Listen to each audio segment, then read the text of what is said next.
Hello everyone, and welcome back to the channel. Today, we're diving into one of the most profound and controversial topics of our time, the genetic modification of children. It sounds like something straight out of a science fiction movie, but the reality is, we're on the cusp of making it possible. For centuries, we have dreamed of curing diseases, improving human health, and even enhancing our innate abilities. The technology to do that is no longer a distant fantasy. It's a rapidly approaching reality.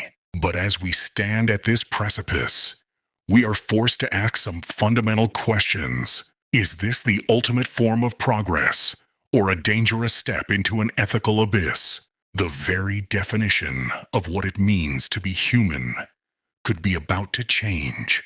Join me as we explore the complex dilemma of designer babies. To understand where we are now, we have to look back at how we got here. The journey began centuries ago with basic observations of heredity.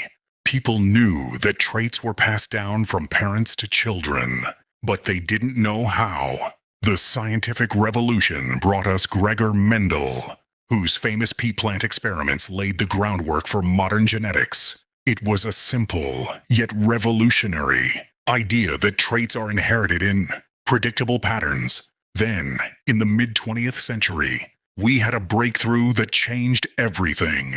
The discovery of the double helix structure of DNA by Watson and Crick. This provided us with the blueprint of life itself. But for a long time, we could only read the blueprint. We couldn't edit it. Then came the technological revolution of gene editing tools, with the most powerful and precise one being CRISPR-Cas9. This tool is the true game changer, allowing us to cut and paste DNA with incredible accuracy. The most compelling argument for genetic modification is its potential to eliminate devastating diseases. Think about it. A world without cystic fibrosis, Huntington's disease, or sickle cell anemia. These are brutal conditions that cause immense suffering and shorten lives. With gene editing, we could potentially correct the genetic errors responsible for these diseases before a child is even born. We are talking about preventing illness, not just treating it. This isn't about making superhumans. It's about giving every child a chance at a healthy life. The technology offers us a moral imperative to use it to reduce human suffering. If we have the power to stop a child from inheriting a life of pain, don't we have an obligation to do so? This potential for healing and preventing illness is a powerful motivator for many scientists and ethicists alike. Here's where things get complicated. The line between treating a disease and improving a person is incredibly thin and blurry. While most people agree that eliminating a fatal disease is a good thing, what about traits that are not illnesses? What about making your child taller, stronger, or smarter? This is where the concept of enhancement comes in. The same technology used to correct a genetic mutation could be used to insert a gene for superior athletic performance or a higher IQ. This is often referred to as creating designer babies. This is a slippery slope. Once we open the door to enhancing human traits, where do we stop? We could begin with preventing baldness and end up trying to create a generation of super geniuses. The potential for a new form of inequality, based on genetic advantages rather than wealth alone, becomes very real. One of the most serious ethical concerns is the potential for genetic modification to widen the gap between the rich and the poor. Access to these technologies will likely be incredibly expensive at first, available only to the wealthiest individuals and families. This could lead to a world where the rich not only have better education, healthcare, and opportunities, but also better genes. We could be creating a new kind of social class system, the genetically privileged and the genetically unprivileged. children of the wealthy could have enhanced intelligence, better immune systems, and superior physical abilities. What does this do to the concept of equality? It challenges the very idea that all people are created equal, replacing natural luck with a manufactured advantage that can be bought. The very foundation of our societies could be irrevocably altered. We are talking about making changes that will be passed down through generations. Once a genetic modification is made, it can't be unmade. We simply don't know the long-term consequences of editing the human genome. Our bodies are incredibly complex, interconnected systems. A change made to improve one trait could have unintended and unforeseen consequences on another.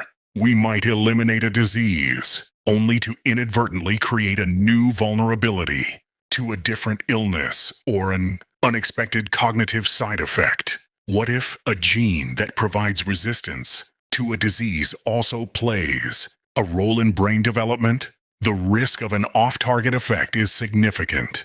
These changes are permanent, and we are essentially experimenting on our future generations without their consent. The potential for unforeseen and irreversible damage is a huge ethical and scientific hurdle. Beyond the scientific and social concerns, what about the psychological impact on the children themselves? What does it feel like to be a designer baby? To know that your parents didn't just love you for who you were, but chose to create you with specific traits. This could place an immense psychological burden on a child. There could be a crushing pressure to live up to a predefined set of expectations. If a child with a genetically enhanced IQ fails at school, will they feel like a failure of the technology or a failure of their own? And what about the feeling of self-worth? The concept of self-identity and self-determination could be undermined. People are a product of both their genes and their environment. By heavily controlling the genetic part, are we inadvertently robbing them of their freedom and the right to their own journey? It's a heavy price to pay for supposed perfection. Many of the ethical debates surrounding this technology are rooted in fundamental beliefs about humanity. For many, the idea of editing the human genome is seen as playing God. It challenges religious and philosophical views on the sanctity of life and the natural order. Who are we to decide which traits are desirable and which are not? This is not just a scientific problem, it's a moral and spiritual one. The argument is that there are some things humanity should not touch, and the creation of life is one of them. Opponents argue that we are treading on sacred ground and that the consequences could be disastrous. The debate is not just between scientists and the public, but also within the scientific community itself, with many prominent figures calling for a global moratorium on heritable gene editing. This is a topic that transcends science and forces us to confront our deepest values. The potential for misuse of this technology is staggering and terrifying. Imagine a world where governments or corporations decide to improve their citizens or employees for their own benefit. A genetic arms race between nations could begin, where each country tries to create a more intelligent or physically capable population. This could lead to a world where we no longer value diversity, but instead strive for a single, perfect ideal. The technology could be used to create people with specific, undesirable traits, or even to eliminate entire groups of people. This is a dystopian vision, but it's one we must consider. The lines between eugenics and responsible gene therapy can become blurred, and without strong international regulations, the risk of a new kind of social and political control is very real. This is not a hypothetical debate. The first genetically edited babies have already been born. In 2018, a Chinese scientist, He Jiankui, announced that he had created the world's first gene-edited babies, with the goal of making them resistant to HIV. The global scientific community was shocked and outraged. The experiment was widely condemned for being reckless and unethical, and Jiang was sentenced to prison. This event highlighted the urgent need for global regulation. As a result, many countries have banned or severely restricted germline gene editing.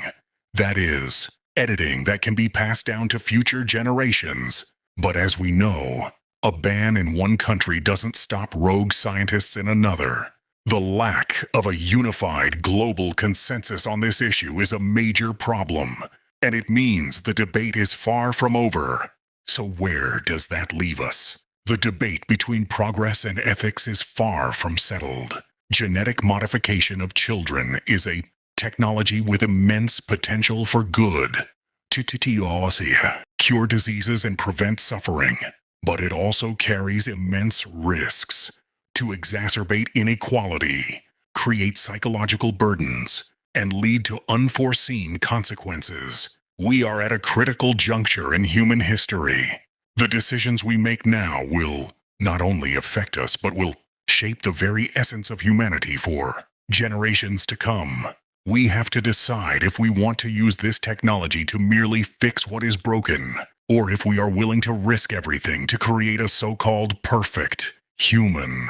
We must navigate this path with great care and wisdom. It is a future we are all building together.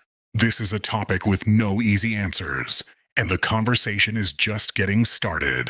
I want to hear your thoughts. What do you think? Should we embrace this technology for the sake of progress, or should we put on the brakes out of ethical concern? Tell me your thoughts in the comments below. Let's make this a real conversation. And hey, if you found this video thought-provoking, please consider hitting that subscribe button. We're on a mission to reach our first 1,000 subscribers, and every single one helps us build this community. And don't forget to ring the bell so you don't miss our next deep dive into the future of technology. I can't wait to read your comments and continue this journey with you. See you next time.